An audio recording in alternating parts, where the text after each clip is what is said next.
جب کسی کا خلوص دیکھو تو اس کی قدر کرو، اور جب کسی کی نفرت دیکھو تو اپنے خلوص سے مٹا دو۔ لوگ دھوکہ غلطی سے نہیں بلکہ اپنی مرضی سے بہت سوچ سمجھ کر دیتے ہیں۔ اختلافات کے باوجود کسی کے ساتھ احترام سے پیش آنا کمزوری نہیں بلکہ بہترین تربیت اور خاندانی ہونے کی دلیل ہے۔ اپنی بیویوں کو کبھی دکھ نہ دیں کیونکہ ان کی دنیا بہت ہی محدود ہوتی ہے، اپنے شوہر سے شروع ہو کر اپنے بچوں پر ختم ہو جاتی ہے۔ جو جتنی توجہ کے قابل ہو اسے اتنی اہمیت دو۔ کم ظرف لوگوں کا حد سے زیادہ خیال رکھو گے تو اپنی اہمیت کھو دو گے۔ کسی کا ساتھ دینا چاہتے ہیں تو کھل کر دیں ورنہ صاف انکار کر دیں، کیونکہ درمیانی راستہ منافق کا ہوتا ہے اور منافق انسان کسی رشتے کے لائق نہیں ہوتا۔ غصہ ہمیشہ تنہا آتا ہے لیکن جاتے ہوئے اپنے ساتھ ساتھ عقل، اخلاق اور شخصیت کی خوبصورتی کو بھی لے جاتا ہے۔ زندگی کی خوبصورت اور بہترین چیز وہ نہیں ہوتی جنہیں ہم آنکھوں سے دیکھتے ہیں اور کانوں سے سنتے ہیں، بلکہ خوبصورت تو وہ چیزیں ہوتی ہیں جنہیں ہم دل سے محسوس کرتے ہیں۔ تنہائی کا زہر بہت جان لیوا ہوتا ہے۔ عام انسان یہ زہر نہیں سہ سکتا، اور جو انسان یہ زہر سہ جائے وہ عام انسان نہیں ہوتا۔ سب سے خطرناک انسان وہ ہے جو بے حس ہو، کیونکہ بے حسی ایک روحانی بیماری کی انتہائی شکل ہے۔ اپنی نیکی چھپانا آپ کی سوچ کا امتحان ہے اور دوسروں کے گناہ چھپانا آپ کے کردار کا امتحان ہے۔ یاد رکھیں، معافی کے حقدار بھی غلطی کرنے والے ہوتے ہیں، چالاکی کرنے والے نہیں۔ اگر نسلی اور خاندانی انسان کو عزت دو تو وہ شرما کر عاجزی اور مخلصی سے پیش آئے گا، لیکن اگر کم نسل اور گھٹیا انسان کو عزت دو گے تو وہ تکبر سے اکڑ جائے گا اور مخالفت پر اتر آئے گا۔ ان لوگوں کو معاف کر دو جو کبھی آپ کی تکلیف کی وجہ بنے تھے، اور ان لوگوں کو یاد رکھو جو ہر وقت آپ کی خوشیوں کی تلاش میں رہتے ہیں۔ عزت، پیار، شفقت اور احساس ایسے ادھار ہیں جو ہمیشہ دگنے ہو کر واپس ملتے ہیں۔ جب انسان اپنی غلطیوں کا وکیل اور دوسروں کی غلطیوں کا جج بن جائے تو پھر فیصلے نہیں ہوتے، فاصلے ہوتے ہیں۔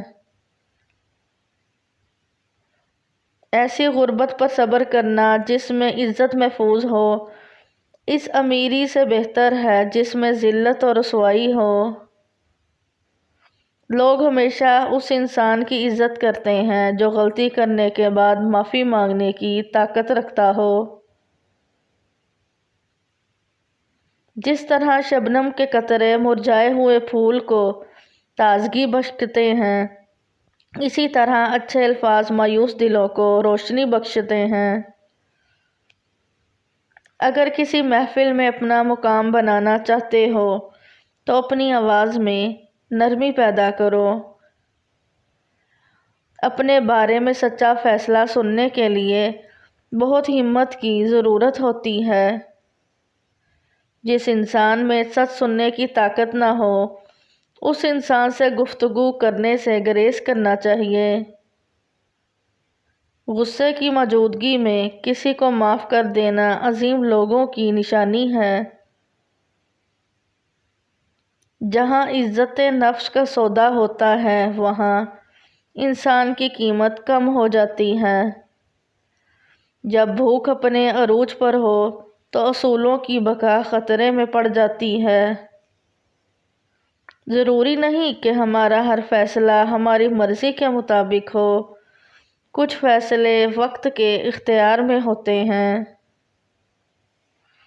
کسی کے برے وقت میں ہنسنے سے گریز کریں، کیونکہ یہ وہ وقت ہوتا ہے جس میں ہر چہرہ یاد رہتا ہے۔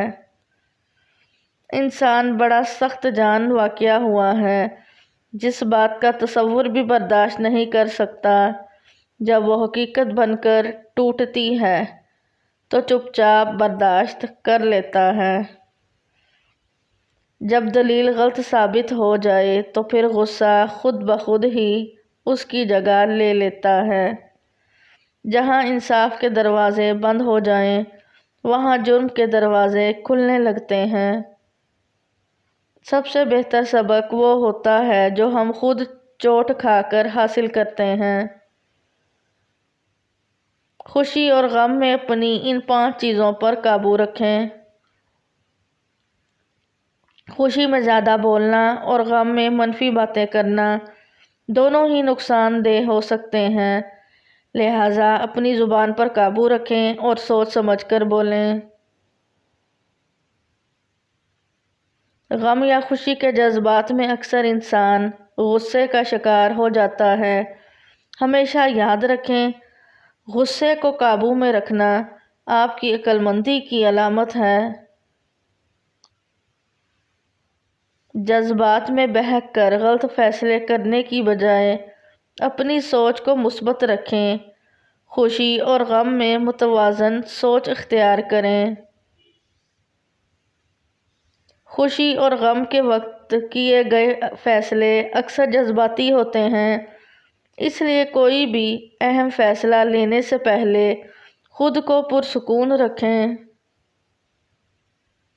کبھی بھی حالات کی وجہ سے امید کا دامن نہ چھوڑیں، چاہے غم ہو یا خوشی کا وقت۔ امید ہمیشہ آپ کو مضبوطی دیتی ہے۔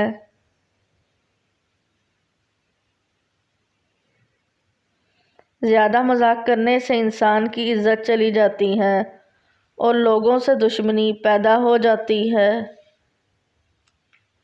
خود کا دوسروں کے ساتھ مقابلہ کرنا چھوڑ دیں، کیونکہ سورج ہو یا چاند اپنے اپنے وقت پر ہی چمکتے ہیں۔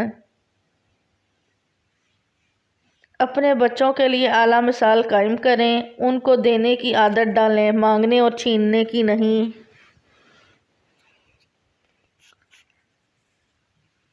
آپ کتنے ٹوٹے ہوئے ہیں یہ کوئی بڑی بات نہیں، آپ نے خود کو کتنا سنبھالا ہوا ہے یہ بڑی بات ہے۔